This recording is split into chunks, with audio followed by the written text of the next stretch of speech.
Boa tarde, pessoal. Tudo bem com vocês? Como estão? Meu nome é Conrado, eu sou responsável pelo EcoHub, o Hub de Inovação do Sinduscom São Paulo, operacionalizado aí em parceria com a Neo Ventures. A minha parceira Bruna, ela está aqui hoje junto com a gente. Ela vai, ela vai nos ajudar, vai ajudar vocês também a transmitir as perguntas e as dúvidas, né, que vocês podem endereçar tanto à RFM, a equipe da RFM que vai participar hoje junto com a gente desse webinar, como também dúvidas do edital e da participação também no Hub para nós, tá certo?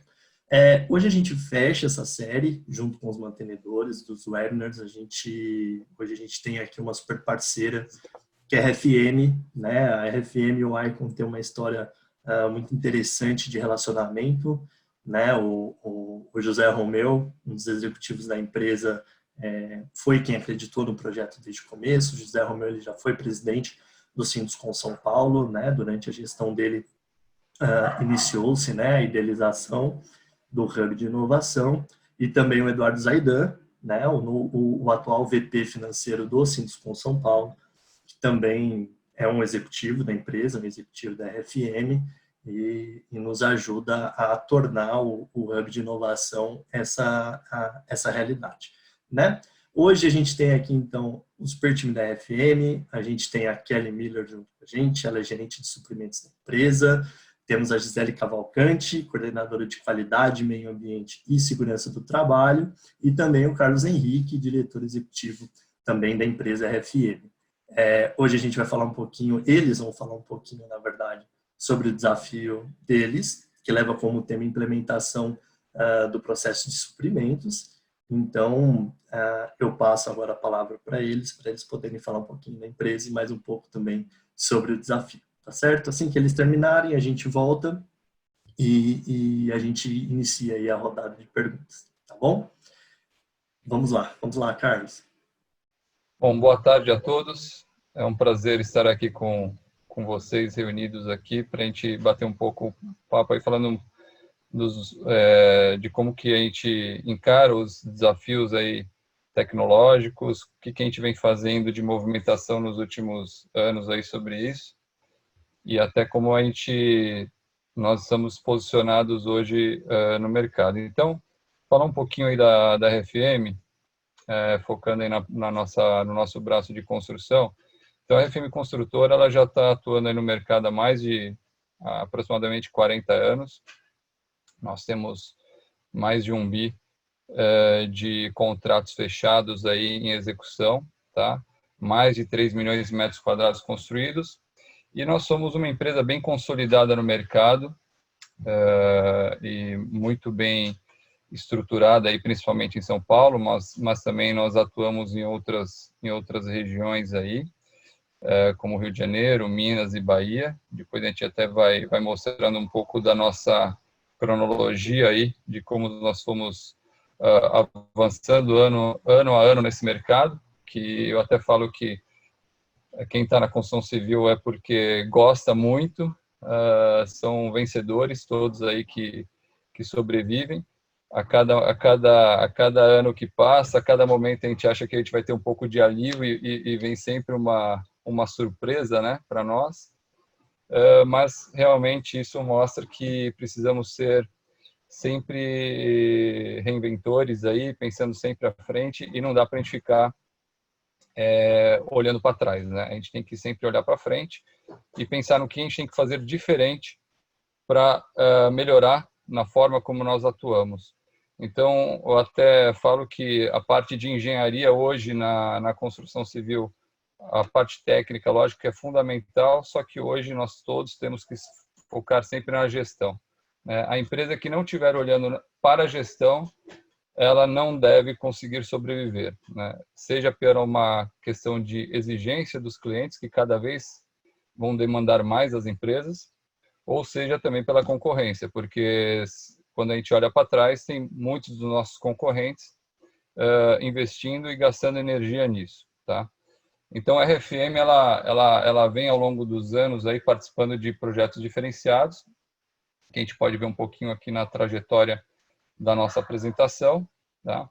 E hoje a gente atua em projetos como hotelaria, fazemos escolas, prédios comerciais, residenciais de médio, alto padrão, e já construímos aí em diversas regiões no Brasil, né? Com desafios bem interessantes aí, e passamos por muitos projetos aí inovadores ao longo dos anos, tá?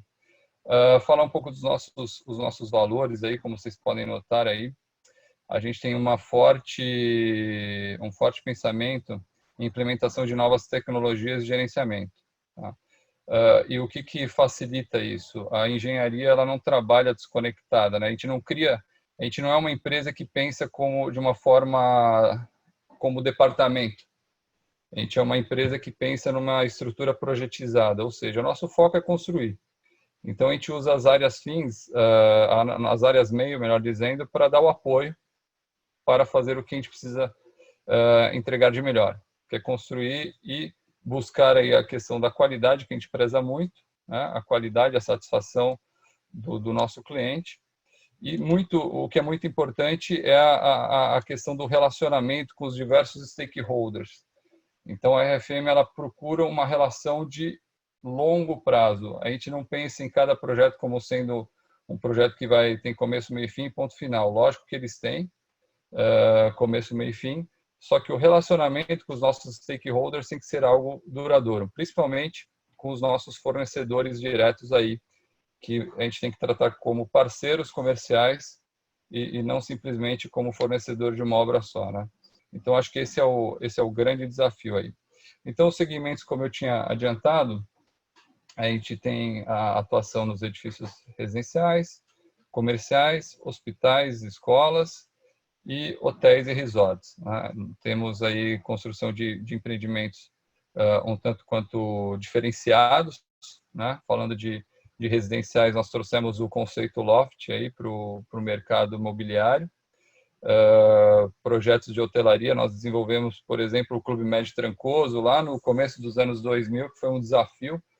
Foi até meu início na RFM, porque foi um projeto extremamente rápido numa região extremamente sem infraestrutura, né? Imagina fazer um hotel em 14, 16 meses no interior da Bahia, isso há 20 anos. Então, foi um projeto de extremo desafio para a empresa, assim como assumimos compromissos sempre desafiadores. Construímos recentemente o Colégio Pueridomus, ali na região de Sumaré, Perdizes, ali, Sumaré, na verdade, na Vila Sumaré, e que era um terreno extremamente atípico, que ninguém gostaria de construir, até muitas pessoas que não são do mercado chamavam a gente de louco, de estar executando um projeto daquele num curto período, né? Nós praticamente começamos a obra em setembro e terminamos ela em janeiro, inclusive com o início das aulas no mês seguinte. Então, a RFM, ela sempre procura atuar em projetos desafiadores e projetos relevantes para o mercado imobiliário nacional. E aí a gente tem um pouco da visão da área de atuação, como eu disse, Rio de Janeiro, São Paulo, Minas e BH, onde o nosso foco principal aí, nossa praça principal é o mercado paulista. Aqui um pouquinho dos projetos, depois vocês podem entrar no nosso site para ter um pouco mais de visibilidade. Hoje ainda estamos desenvolvendo 2 projetos marcantes para a cidade de São Paulo. Um deles é a cidade de Matarazzo, que é um complexo de hotelaria vai ser marcante quando ele estiver pronto, ali na região da Paulista. E um projeto residencial em parceria aí com a Porto Ferraz, que é um projeto bem bacana ali próximo do Shopping Morumbi, todos devem conhecer, que é o projeto O Parque. Então, assim, a RFM, ela está envolvida em projetos bem impactantes no mercado e de fácil conhecimento para todas as pessoas que estão atuando aí no setor da construção civil, identificar como nós estamos posicionados nesse segmento, tá? Eu gostaria, aí tem um pouco da nossa linha de tempo, do tempo aí para falar um pouco de como nós acreditamos aí na inovação, e isso é fruto do nosso trabalho e méritos aí também do nosso corpo aí diretivo focado aí nos sócios idealizadores aí da empresa, que é o José Romeu e o Márcio Moraes, onde eles acreditam muito na questão de inovação e eles deixam muito aberto aí para os executivos da empresa auxiliarem nessa parte de gestão e acreditam bastante na questão que temos que sempre mudar. E isso é uma coisa que eu acredito particularmente. Tudo existe espaço para tudo nós melhorarmos. Se a gente falar que está tudo rodando perfeitamente, a gente está contando uma mentira para nós mesmos. Então, a gente tem que entender que o processo pode estar muito bom, pode termos investido horrores de dinheiro ou gasto muito recurso, pessoas, assim por diante, mas sempre temos espaço para melhoria. Sempre tem alguém fazendo alguma coisa um pouco melhor que nós. E é isso que nós temos que desafiar a nós mesmos e é isso que nós procuramos nos desafiar. E, lógico, tem empresas que acabam servindo de espelho para nós, onde nos ajudam aí a entender um pouco a complexidade, tanto de forma positiva ou de forma negativa. Às vezes, pessoas que nós olhamos e imaginamos que elas estivessem trabalhando de uma outra forma e a gente percebe que nós estamos à frente, ótimo, mas de outra forma também a gente se coloca no lugar de empresas que a gente fala, pô, gostaria de estar trabalhando da forma como eles estão trabalhando. Então, é o que a gente sempre procura lá defender, que é o espaço para a melhoria contínua, né? E isso aqui, a linha do tempo da nossa história, mostra toda essa preocupação que nós tivemos. Então, eu destaco aqui 2 pontos específicos, quando a gente fala principalmente de inovação, que é a questão da certificação da ISO 9001, ali em 97, foi um marco para a empresa, tá? Eu não estava nessa época, né, porque também não sou tão velho assim, mas foi um marco para a empresa ali, pelo que eu já conversei com os sócios. Então a gente vê como a empresa reinventou e mudou a forma de pensar naquele momento. E um outro momento também que nós passamos aí na questão tecnológica foi quando nós implementamos o SAP, né? O SAP em 2007 ele ajudou a gente a pensar de forma processual. Então, assim, vamos nos preocupar com os processos, conectando as diversas áreas da empresa. Buscando o quê? Buscando um resultado comum. Lógico que ao longo de mais os 10 anos de SAP que nós temos, a gente percebe que sistema, assim como qualquer sistema, em qualquer tipo de empresa, não faz milagre, né? O que faz milagre, o que faz a diferença são as pessoas, o comprometimento das pessoas e o desafio em estruturar os processos da empresa, tornando-os não uma forma que seja uma trava, e sim algo que seja dinâmico e que facilite a tomada de decisão. Então, acho que esses foram os 2 pontos marcantes quando a gente fala aí em pensar em tecnologia e diferenciar a forma de atuação da empresa, tá? Falando um pouquinho aí dos desafios que nós tivemos, até a gente pode passar aí um pouco aí que falar mais dos nossos projetos. Eu já vou pular aqui direto para falar um pouquinho da nossa questão que nos traz aqui com o projeto aí junto com o Sinduscom, esse projeto bem importante aí que o Conrado disse, que é a parte do nosso programa de inovação. Todos nós aí vivenciamos uma crise que durou aí um longo tempo, né? Principalmente aí de 2015 até 2018. Foram 4 anos praticamente aí bem complicados para a economia brasileira, principalmente aí para o nosso mercado, foi bem desafiador. Então, qual foi, acho que o grande desafio que todas as empresas do setor passaram, né?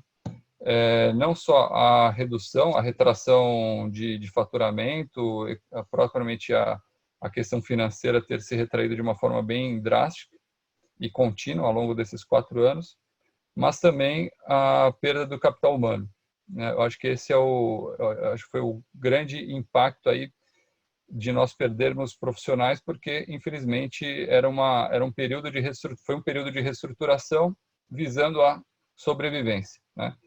E realmente nós somos, por isso que eu disse no começo que nós somos sobreviventes, porque foram períodos aí foi um período bem complicado e desafiador para nós. Então, o que nós pensamos nesse meio tempo, né, ao longo desses últimos anos aí? Primeiro, apesar de nós termos enxugado muito a empresa, a gente tinha o desafio de não perder o DNA da empresa. Então, nós tivemos que manter e ter essa preocupação de manter os pilares. Quais eram os pilares fundamentais para a empresa? Para ela não perder o seu DNA. E nós conseguimos manter isso. De que forma? Acreditando que a retomada, ela viria, ela podia demorar, e demorou, mas ela viria. E de que forma que nós construiríamos isso rapidamente? Porque também a nossa preocupação era de manter muito uma estrutura sem se preocupar em inovação, em novos processos de gestão e assim por diante, e quando o mercado voltasse, nós demorássemos para acompanhar. Então, felizmente, a gente conseguiu ir estruturando à medida que a gente foi percebendo que o mercado voltou a aquecer, lógico, não numa velocidade tão rápida, mas quando nós percebemos esse aquecimento do mercado, nós buscamos aí estruturar a empresa com processos importantes aí, projetos, melhor dizendo, importantes ao longo dos últimos meses, tá? Então, quais foram as nossas preocupações antes de chegar, de fato, aqui onde nós estamos com esse, que é uma pequena parte do que nós estamos fazendo na RFM, tá? Que é essa parte dos suprimentos que depois a Kelly vai comentar, tá? Ela vai explicar melhor para vocês. A preocupação nossa, primeiro, era de como nós podíamos melhorar os nossos processos internos de gerenciamento de obra. Tá? Porque, como eu disse, obra é o que nós precisamos fazer e o que nós fazemos, o que entregamos. Então, o nosso core business é obra. Então, não adianta a gente focar em processos jurídicos, processos financeiros e assim por diante. Lógico que isso tudo é importante, mas não era a nossa preocupação principal ali no começo. Então, pensar nos processos de gerenciamento de obra levou principalmente eu aí conectado com o pessoal da engenharia da empresa, embora o meu foco seja finanças, né? Eu sou o executivo ali responsável pela parte financeira da RFM, levou a gente a ter uma preocupação e introduzir o conceito de gerenciamento de projetos, que é bem conhecido aí pela metodologia via PMBOK, do PMI. Então, lógico, se a gente pensar em gerenciamento dos projetos, de projeto do PMBOK, aplicar ele da forma como ele é numa construtora, em qualquer empresa, não funciona, né? O que a gente tem que sempre pensar? Como eu adapto esses processos e esse conceito, vamos dizer assim, na nossa empresa, na minha realidade, né? Então, foi isso que a gente começou a pensar bastante, conectando e dividindo isso, envolvendo as áreas principais. Então, o que a gente fez? Montamos grupos de discussão com key users, e esses key users participando ativamente no desenho dos processos. Porque não adianta a gente contratar um consultor externo que vai desenhar um monte de processos e tentar implementar na empresa, sendo que os líderes não acreditam e muito menos os usuários não acreditam, né? Então, a melhor forma de a gente conseguir construir algo é com as pessoas que participam do dia a dia. Então, essa é a nossa visão. Trouxemos as pessoas engajadas para isso, estruturando os nossos projetos, pensando lá desde o início de como que eu faço para prospectar uma obra, como que eu faço para entregar uma obra. Então, desde do antes da obra até o depois da obra, qual que é a nossa preocupação como um todo, né? Estamos estruturando a espécie de PMO para a empresa, né? O escritório de projetos, ainda está numa fase de desenvolvimento. Nós fizemos aí, com base nisso tudo, a migração do SAP, o ECC, para o S4HANA, que é o que há de mais tecnológico em gestão de informação no mundo. Eu não estou falando isso para a construção civil, eu estou falando que o SAP S4HANA ele está à frente de qualquer sistema de gestão no mundo, né? E a gente acreditou nisso, implementamos isso de forma super desafiadora aí, em menos de 30 dias fizemos isso, foi até um case de sucesso aí junto à SAP, é um case de sucesso mundial, foi a migração mais rápida no mundo, foram cerca de 17 dias, aproximadamente falando, né? E diante de todo esse cenário, o que a gente trouxe aqui para compartilhar com o pessoal do Sinduscon, com o Conrado, do projeto aí do Icon, é a nossa parte de suprimentos, né? Eu, particularmente, sempre acreditei que o coração de uma obra é suprimentos, né? Nós, lógico, como eu falo, é um corpo humano. Construção civil, qualquer outro tipo de empresa é um corpo humano. Não adianta a gente falar que uma parte não é importante. Todas as partes são importantes. Só que o que vai dosar o meu sucesso ou o meu insucesso no projeto é a forma como eu contrato, né? A forma como eu vou gerir. Não apenas fechar o acordo comercial com o meu fornecedor, mas a forma como eu vou conduzir essa contratação ao longo dos meses de uma obra, porque não é uma coisa rápida. A construção civil não é uma coisa que começa hoje e termina amanhã. Ela tem um período, e esse período às vezes demora alguns anos, que passa por diversos momentos. A gente começa projeto, por exemplo, a gente começou o projeto num momento bom, daí veio agora essa questão do Covid, como que nós vamos lidar com tudo isso, e vamos ainda ter, às vezes, projetos que têm mais 2, 3 anos de duração. Provavelmente vamos passar ainda por uma mudança de governo. Então, assim, como que a gente lida com todos esses desafios? Então, a gente pensou em trazer um ponto importante aqui para nós, é a questão da estruturação da área de suprimentos. E diante disso, o que nós fizemos nos últimos meses aí? Nós a gente formou uma equipe totalmente nova, tá? Com a Kelly é a nossa gestora de suprimentos hoje, responsável por toda a parte de aquisições das nossas obras, e justamente para a gente conseguir fazer com que essa estruturação da área impacte de forma positiva nos nossos projetos, tá?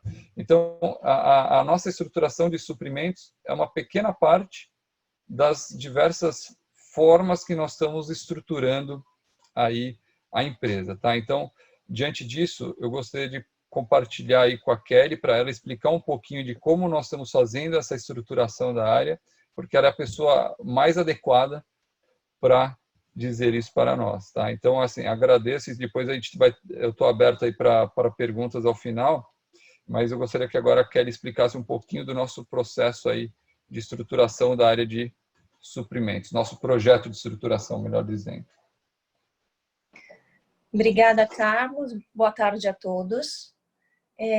Vou falar um pouquinho do meu percurso até aqui na RFM. Então, eu cheguei aqui pegando um gancho aí no que o Carlos expôs, né, sobre a preocupação da empresa em ter um gerenciamento de projetos, em atuar em áreas estratégicas para a empresa e remodelar alguns processos. Eu vim para cá em maio, né? Vim para a RFM em maio do ano passado e meu primeiro trabalho foi identificar a realidade da RFM. Então, eu tenho uma vasta experiência em incorporadora e o core da RFM é puramente construir, né? Puramente assim, a gente tem o braço de incorporação, mas falando onde eu estou, que é na RFM construtora, o nosso foco é construir para terceiros. Então, nós somos contratados, né?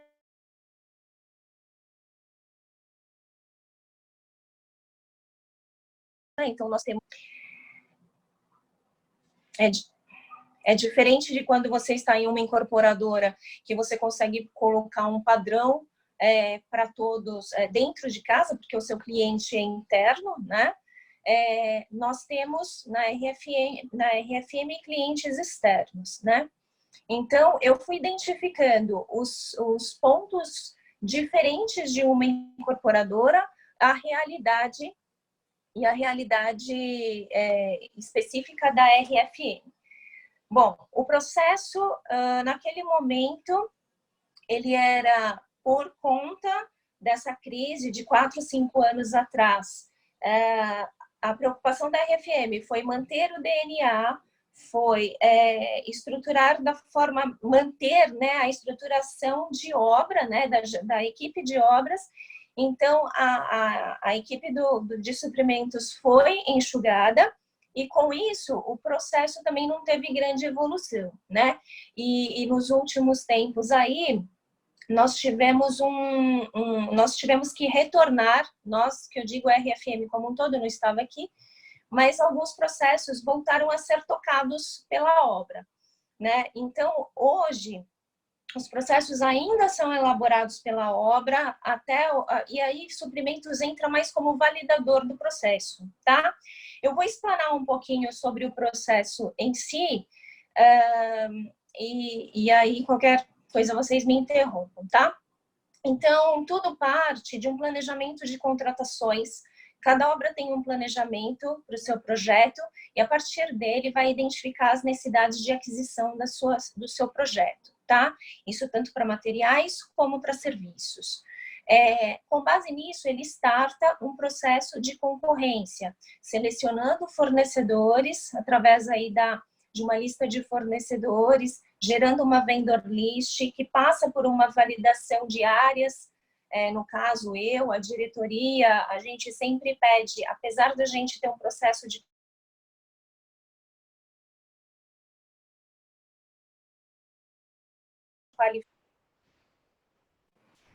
para que o fornecedor seja cadastrado na empresa, no momento da demanda, a gente faz uma validação aí, se esse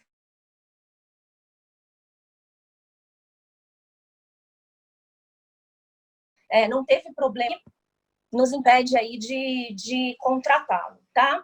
Então, ele, estando qualificado, ele entra para essa lista é validada, a engenharia conduz o processo de concorrência, através de soltar carta convite para o mercado, recebe proposta, equaliza a concorrência, até a engenharia toca até a etapa da negociação, tá?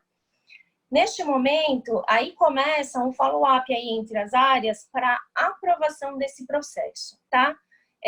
Isso é imputado num sistema que a gente usa, que é o SAP, que o Carlos já mostrou aí na linha do tempo. A gente tem o SAP implantado aí há 13 anos. Então, eles inserem uma requisição no sistema com todo esse processo que ele montou de concorrência, que foi totalmente fora do sistema, tá? A partir do momento que isso entra no SAP, ele passa para as validações das áreas. Então, vai para a área de custos para verificar a alocação disso dentro do projeto. Vai para a área de orçamentos para verificar se está dentro da verba disponível para contratação. Vem para a área de suprimentos, muito hoje, né, atualmente, eu vejo a parte documental do processo, então avalio as premissas básicas que são discriminadas em um procedimento. Tem os 3 fornecedores, as propostas batem com o que está espelhado no QC, o que está no SAP. Então, faço essa validação para daí seguir para uma fila a partir da minha validação, aí segue, percorre aí uma fila de aprovação, que aí passa por gestor de obra, diretor de obra, dependendo do valor aí, de acordo com as alçadas, vai chegar até o Carlos Henrique, tá? A partir do processo totalmente aprovado no SAP, eu posso comunicar o fornecedor de que ele está contratado. Eu volto esse processo, essa comunicação para a obra, dizendo, olha, agora o fornecedor está com o ok da contratação, você starta o processo de contrato, a engenharia aciona o jurídico, para que o jurídico tome as providências de contrato e de assinatura dos procuradores, do cliente, quem quer que seja, dependendo aí de cada contrato que a RFM tem com cada cliente, e a partir daí o contrato no SAP ele é liberado para efetivamente para efetivar o fornecimento e lançamento de nota fiscal, tá? Então, é relativamente simples, só tem um vai e volta aí, tem uma parte que é fora do sistema, a parte que é dentro do sistema percorre uma grande fila aí, e a ponta final também, que é a questão de contrato, também tem umas idas e vindas entre engenharia, jurídico, que aí a gente está até implementando uma melhoria, que é fazer todos os contratos via DocSign, que é o que a gente usa, mas é um sistema de assinatura digital, né? Que já foi uma melhoria que foi implementada aí no ano passado. E a partir daí a obra está liberada, tanto para receber materiais, quanto para executar os serviços junto aos fornecedores, tá? De uma forma macro, é isso, tá? Tem várias, se vocês olharem aí na imagem, tem vários inputs aí, vários insights que saem do fluxo aí, que a questão do SAP. Nós temos muitas melhorias a serem feitas, né? Porque a gente está estruturando o processo de suprimentos agora, e quando você fala em sistema, você depende muito do input correto e assertivo das informações dentro desse sistema, né? Então, ainda nós temos muito o que apurar dentro do SAP, e quando a gente fala em SAP, a gente fala, SAP remete custo e remete a tempo, porque nem tudo no SAP é tão simples de ser feito, então a gente fica muito na dependência de consultores. A gente, dentro de casa, não tem um especialista em SAP que faça customizações, que faça desenvolvimento, então a gente trabalha com consultoria. Então, por isso, essa dependência, dentro do fluxo, vocês enxergam aí essa dependência de terceiros, né? Nós temos processos que estão anteriores ao processo de aquisição, que cadastro de fornecedores. Então, fazer um cadastro de fornecedores e uma qualificação efetiva. Nós também estamos estruturando essa etapa, também é um desafio dentro de todo o processo. Uma base de insumo saneada no SAP. Só eu não estou ouvindo ela, pessoal? Não, eu acredito que a Travou, conexão da né? Kelly possa ter Não, eu oscilado. também não. Tá travando bastante. Legal, gente. Vamos esperar um pouquinho, se a Kelly volta para ela finalizar, para finalizar o processo de explicação do desafio. Enquanto isso, a Bruna já deixou um recadinho para vocês aí no chat. Se vocês tiverem algumas dúvidas, vocês podem endereçar por ali, que a Bruna vai organizar direitinho, ela vai endereçar para os participantes, né? Eu aproveito esse tempo também para dizer que estamos com as inscrições já abertas, desde o dia 16 de abril, o programa de inovação do ICON ele já está com as inscrições abertas. Os desafios de todas as empresas vocês encontram diretamente no nosso site. Eu vou pedir para a Bruna deixar todos os contatos, tanto os contatos do próprio Hub também, para vocês terem, né, mais acesso a talvez dúvidas pertinentes que tenham surgido provenientes dos webinars que a gente desenvolveu com os mantenedores, né, por meio das mídias sociais, das redes sociais também vocês podem acompanhar isso conosco. E a gente fica com essas inscrições abertas, como eu disse, até o dia 16 de maio. Eu recomendo a todos vocês que submetam a inscrição e as soluções o quanto antes, tá bom? Se a Kelly ainda não voltou, não sei se a Gisele ou se o Carlos querem complementar alguma coisa, senão a gente talvez possa começar com algumas perguntas, Bruna. Eu acho que a Kelly já abordou bem os pontos aí necessários, então acho que se vocês quiserem endereçar aí as perguntas, não tem problema. Legal, então. Legal, Bruna. Bruna me disse por aqui que realmente a gente já tem algumas... Tudo bem. A Kelly acabou de voltar, mas eu vou dar início às perguntas, e aí é bom que ela já pega também. O Edivaldo está perguntando aqui, quantos canteiros de obras em andamento vocês possuem no momento? No momento, nós temos cerca de 12 canteiros. 12 canteiros. Tudo bem.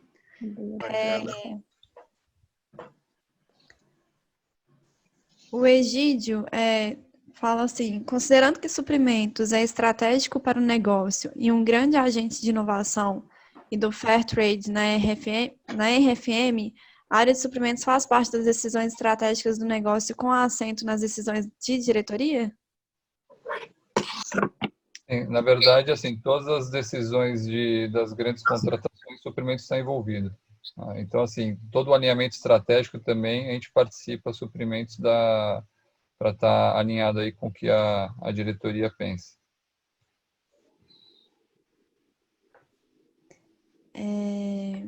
O processo de concorrência antes de entrar no SAP é efetuado em algum sistema? Não. Hoje ele é totalmente fora do sistema. A gente trabalha com formulários e e-mail.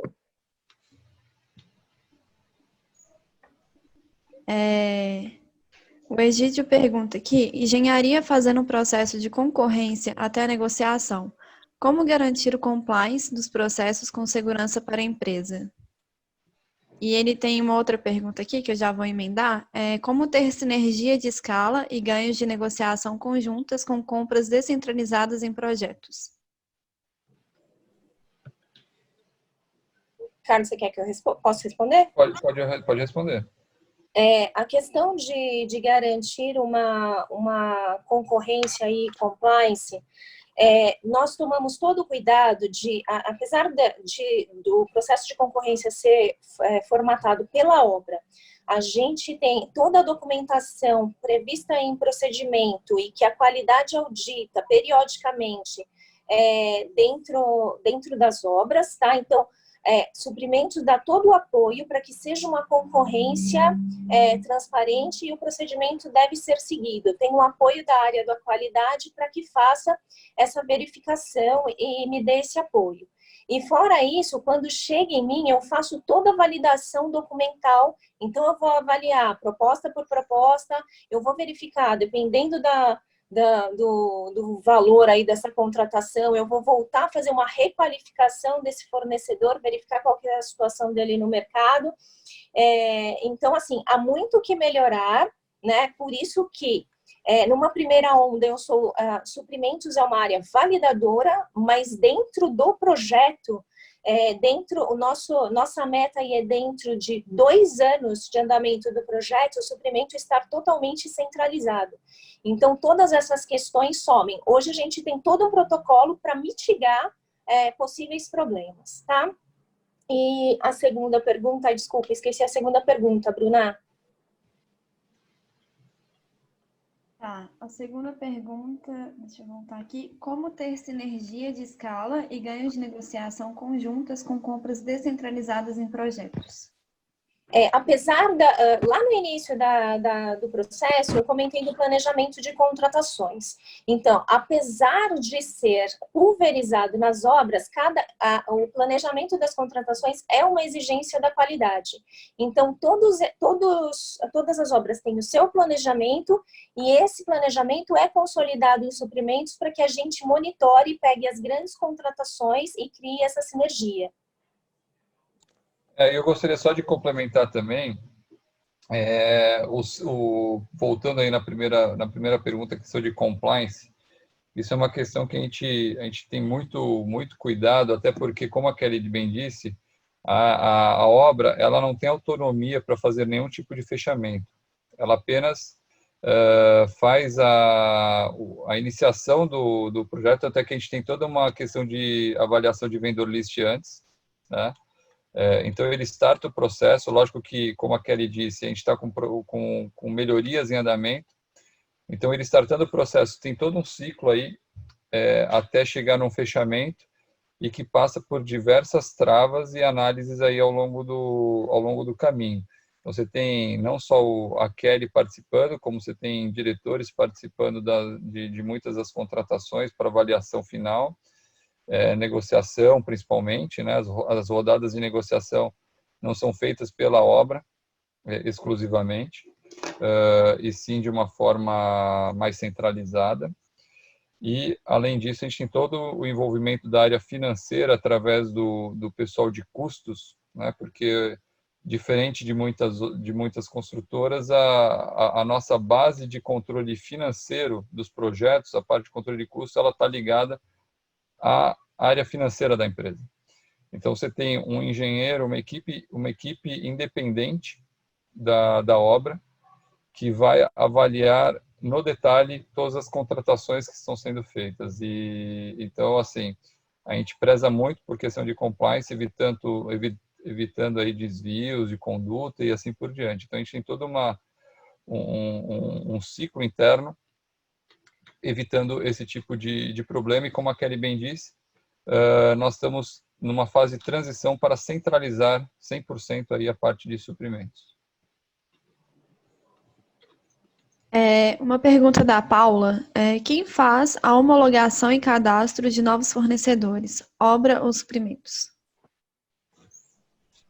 Suprimentos é o responsável. A obra pode indicar o fornecedor, a obra pode até soltar um formulário de qualificação, solicitar documentação e já me mandar isso pronto, né? Mas isso é centralizado em mim, na minha área ali de suprimentos, eu avalio essa documentação e só então eu passo para a área de cadastro, que é quem faz o cadastro efetivamente no SAP, no sistema. Mas a validação é minha, é da área de suprimentos. E é importante citar, né, Kelly, que a gente faz uma avaliação também não só comercial, mas a gente faz uma avaliação jurídica, fiscal Isso, e assim por diante. Né? Exatamente. A gente pega essa documentação,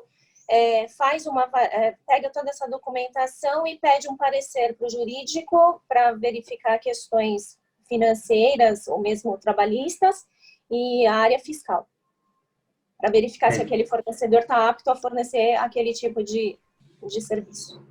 Então, dentro desse processo, né, pessoal, vamos dizer assim, a bola gira, né? A bola gira dentro do processo de suprimentos, dentro do departamento jurídico, dentro do departamento financeiro, né? Então, o processo ele acaba linkando, ele acaba se plugando a outras áreas que não a dos suprimentos. Exatamente. A Paula mandou aqui que ela entendeu que antes de entrar dados no SAP, a própria obra que faz a negociação. Depois dessa fase, tem alguma negociação por parte das pessoas que compõem a cadeia de aprovação? Acho que você já falou um pouco, e eu vou emendar uma outra pergunta dela. Quantas pessoas compõem o departamento de suprimentos? Tá. As negociações, elas são avaliadas de acordo com o montante. Então, as contratações mais relevantes, aí vai de projeto a projeto, isso é determinado, uma curva A e B ali da curva ABC do projeto, tá? Dependendo, se a gente usa algumas métricas aí. Então, se está fora do orçamento, suprimentos vai entrar. Se suprimentos não conseguir, isso vai até a diretoria. A gente vai até a última instância para buscar essa redução, tá? E grandes contratações, mais uma vez, voltando para a curva A e B aí, a gente também participa. A gente tem dentro do processo uma linha que a obra tem que demonstrar e evidenciar a primeira proposta equalizada do fornecedor, de todos os fornecedores, e eu vou enxergar no quadro de concorrência, no comparativo, a última proposta do fornecedor, então eu vou enxergar o nível de negociação do engenheiro. Então, assim, internamente nós temos algumas métricas para avaliar a eficiência dessa negociação. E, pontualmente, suprimentos entram de acordo com essas verificações. Tá. O Egídio manda aqui. Só interromper. Desculpa, faltou responder a segunda pergunta, que é sobre o número de pessoas que estão no departamento. No canteiro de Hoje sou eu, uma compradora de materiais e uma engenheira aí que cuida do processo de serviços para mim. Então, somos em 3, eu e mais 2 analistas. Por isso que hoje o papel, a gente está nessa fase de transição, de estruturação da área, então a gente hoje tem o papel só de validadora do processo e pontualmente particularmente entrar em grandes negociações. Porque a gente Posso ainda só emendar uma segunda pergunta que vai antes dessa próxima? Na estruturação que vocês estão pensando para, talvez pelo que eu estou entendendo, é trazer mais pessoas para a área do departamento de suprimentos. Vocês já têm uma ideia de um número ideal que seria para tirar esse processo da obra e deixar como se fosse 100% suprimentos fazendo a negociação de todas as obras, pelo número de obras que vocês já falaram? A gente tem uma ideia, mas isso depende muito de toda essa estruturação que a gente está fazendo, inclusive de sistemas e de processos. Quanto mais fluido for o processo, quanto mais otimizado eu deixar o meu processo dentro de um sistema, eu vou conseguir uma melhor eficiência dos colaboradores, precisando, assim, de menos pessoas, né? Então, é isso que a gente ainda está nessa fase de estruturação. Mas da minha experiência, a gente tem aí que um comprador toca de A a Z pelo menos 2 projetos, 2 obras e meia. E é um indicador que eu tenho em mente. Tá, obrigada. Passando aqui para a pergunta do Egídio, grande parte dos custos de uma obra civil são cimento e aço. Como garantir ganhos negociais e acordos de fornecimento de longo prazo com compras descentralizadas nas obras sendo realizadas por equipes de engenharia? Isso remetendo um pouquinho a uma pergunta anterior, quanto à sinergia das contratações. Eu entendo a demanda das obras periodicamente. Aço e concreto aço e cimento são casos específicos, tá? Porque isso eu junto em determinado período do ano o volume de todas previsto, né, a consumir aí de todas as obras. Eu monto um pacote e eu fecho um preço corporativo. Então as obras praticam o mesmo preço para aço, para cimento, os grandes insumos aí, isso é negociado por suprimentos e a gente tem uma tabela corporativa. Tá, o Edivaldo está perguntando aqui quanto tempo mais ou menos esse ciclo de contratação que se inicia pela obra demanda, uma vez que ele passar por aprovações, suprimentos, custos, orçamento, qualidade jurídica e finalização pelos suprimentos. A gente pode, isso vai variar muito pela complexidade do processo, tá? Eu não posso comparar uma compra de insumo, né, ou uma contratação de de um compressor numa obra com a contratação de um elevador. Mas, em média, respondendo à pergunta, a gente vai demorar aí de 45 a 60 dias para percorrer esse ciclo completo.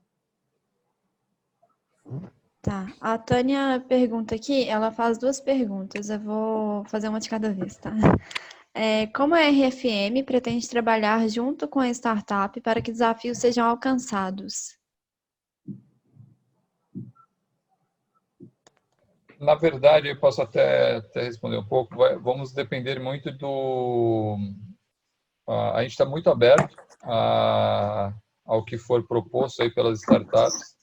Então, é avaliar caso a caso. Então, assim, a RFM não tem nenhuma restrição e nenhuma regra específica de como nós vamos trabalhar com as startups. O que a gente está olhando é justamente avaliar quais delas se encaixam no nosso negócio, quais estão ligados à nossa estratégia de negócios. Até mesmo complementando, tá, Bruna, antes de você fazer a segunda pergunta, dentro do edital, né, dentro do nosso edital de lançamento do ciclo, né, a gente detalha especificamente, aí, indo de encontro à pergunta da Tânia, a etapa do bootcamp.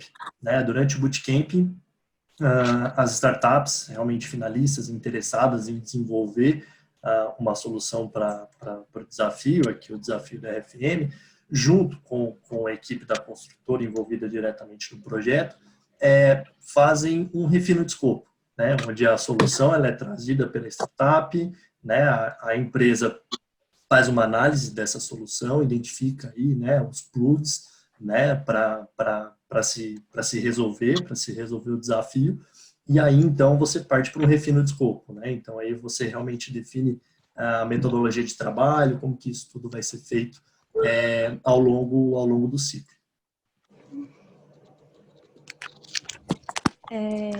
E aí, dentro do que foi exposto do desafio RFM, o que consideram mais importante? Dos nossos desafios, olhando como um todo, vocês estão falando ou especificamente do que a gente está escolhendo de suprimentos? dos desafios gerais mapeados pela empresa? Do desafio, desse desafio, né, que a gente está falando, qual que é o ponto principal, assim, que vocês diriam? A Kelly pode falar um pouquinho de suprimentos aí, mas o que eu vejo é o nosso desafio é justamente, pensando aqui estrategicamente falando, como a gente consegue tornar um suprimentos de fato centralizado e super eficiente aí, para ser um apoiador dos nossos projetos. Então, só complementando, é exatamente isso, né? A gente está nessa fase de estruturação e por que a gente tem pensado tanto quando vocês me perguntam sobre equipe, sobre prazo de contratação?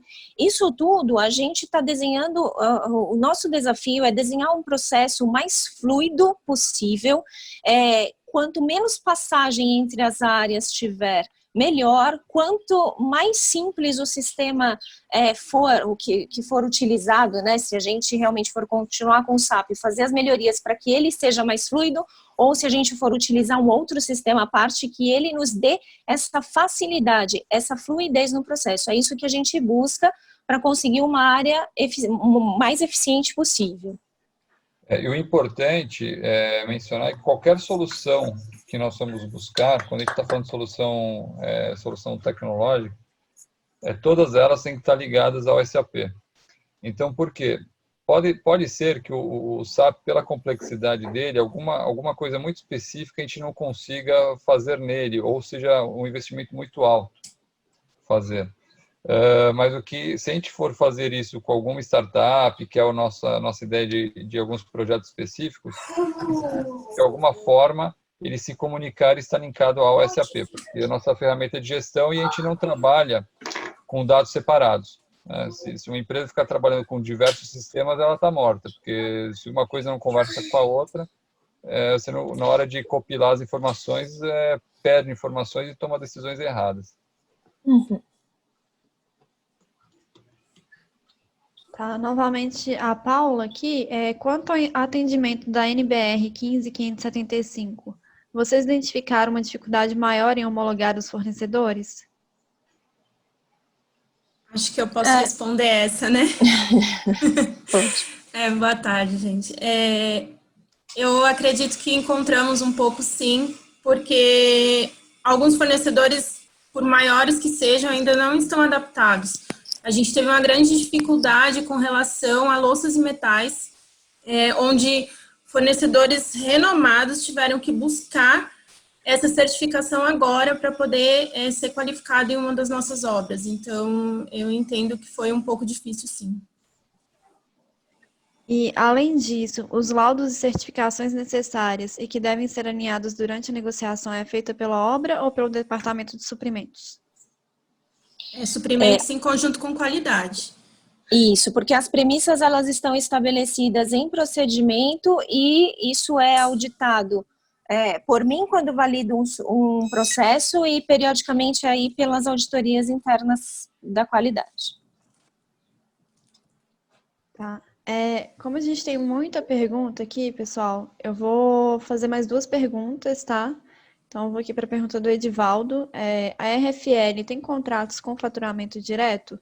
Se sim, como vocês lidam com esse assunto via lançamento no sistema e fechamento fiscal ou contábil? Até onde o departamento fiscal e contábil interfere numa contratação de serviços? Acho que a primeira parte você pode falar aí, Kelly. Tá. Então, operacionalmente eu falo, depois a parte fiscal e contábil aí o Carlos complementa. A gente tem todo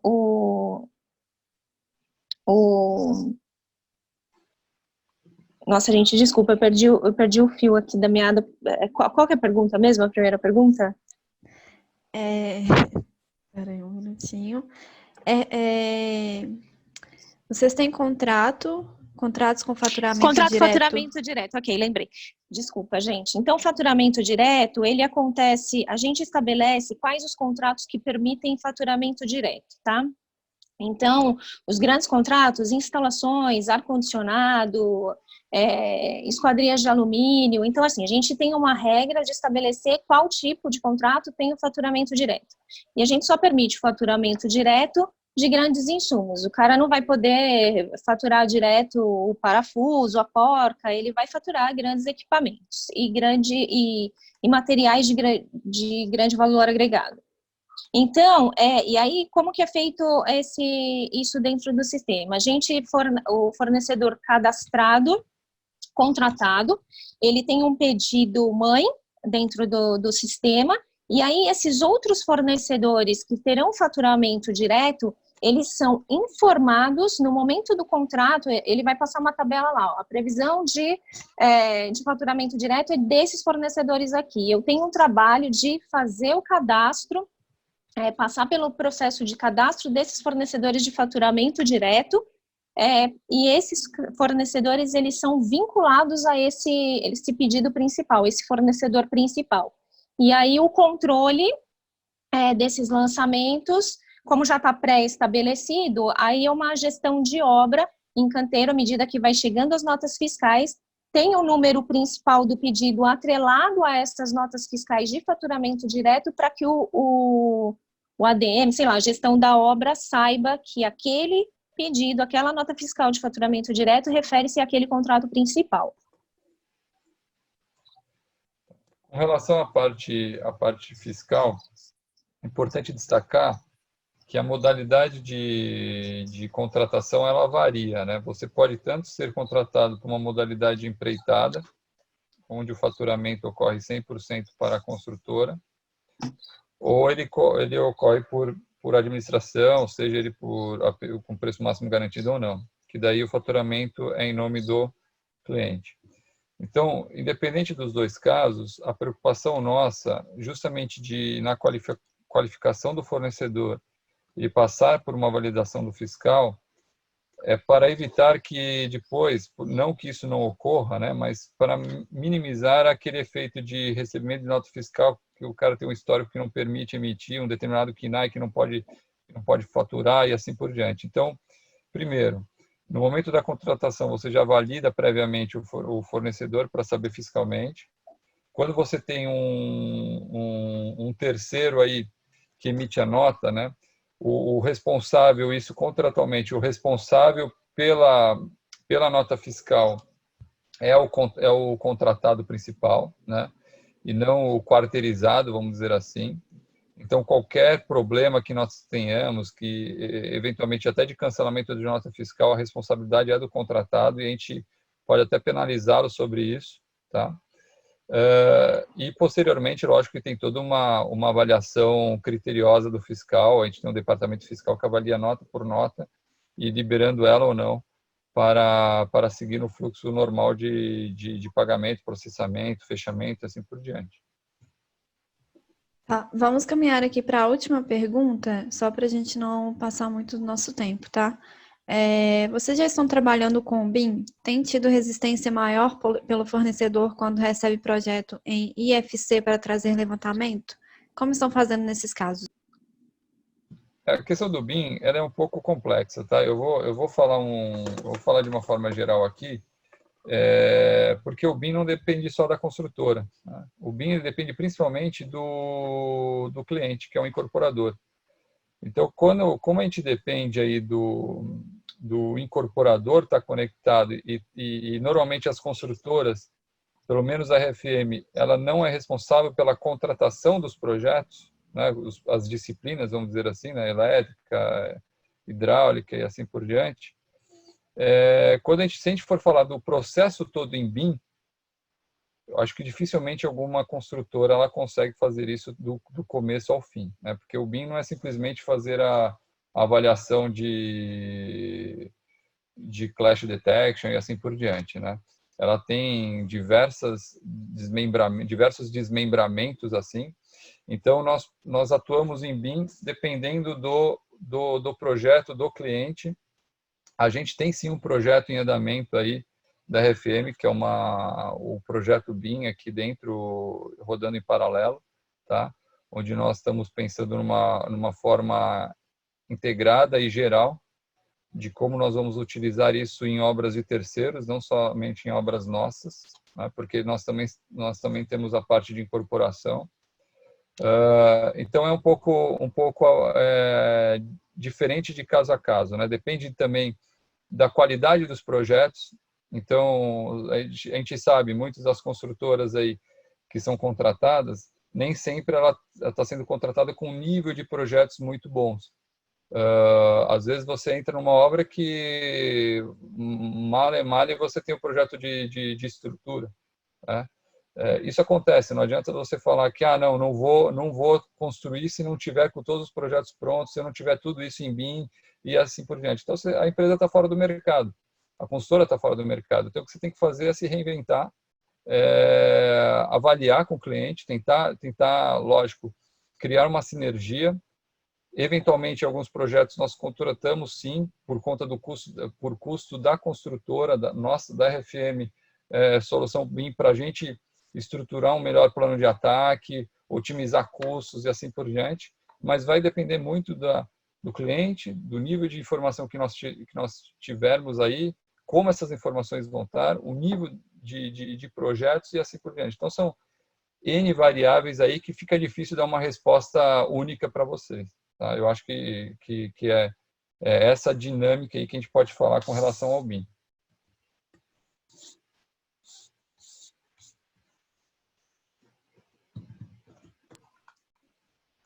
Beleza, vou passar a palavra agora para o Conrado para a gente encerrar. Deixo aqui os contatos também, caso que tenha alguma dúvida sobre o processo ou até mesmo alguma dúvida sobre o desafio, e estou mandando no chat para vocês também. Obrigado, gente. Vamos então dar início aqui ao encerramento. Foi uma agenda muito legal, muito rica, com nossos 7 mantenedores, né? Começamos no dia 20, encerramos agora no dia 30 de abril. Gostaria de agradecer pela equipe da RFM hoje aqui com a gente, Carlos, Kelly, Gisele. Muito obrigado pelo engajamento de vocês dentro do projeto, sempre desde o começo, né? Demonstrando muita confiança e aportando também, eu acho que muita força, muito engajamento com a gente. A Bruna vai deixar os contatos para vocês têm à disposição aí na tela também os nossos contatos, vocês podem entrar, caso tenha ficado alguma dúvida. O restante das dúvidas a Bruna vai fazer um apanhado e a gente direciona para os mantenedores. Eu só peço que vocês deixem os seus contatos no chat também, de quem fez as perguntas que não puderam ser respondidas, para a gente poder dar a devida atenção e o devido retorno aí a todos vocês, né? Então, se vocês aí têm uma solução legal, interessante para esse processo, para tornar, né, esse processo da RFM mais eficaz, mais prático, otimizando tempo e custo, a gente solicita porque vocês escrevam sua inscrição através do nosso site e possivelmente ter a chance de ser uma startup ou de uma empresa integrante aí, residente no nosso hub durante o ciclo de número 1. Tá certo, pessoal? Então, eu agradeço a todos vocês, tenham todos uma boa tarde, também se cuidem. Até logo.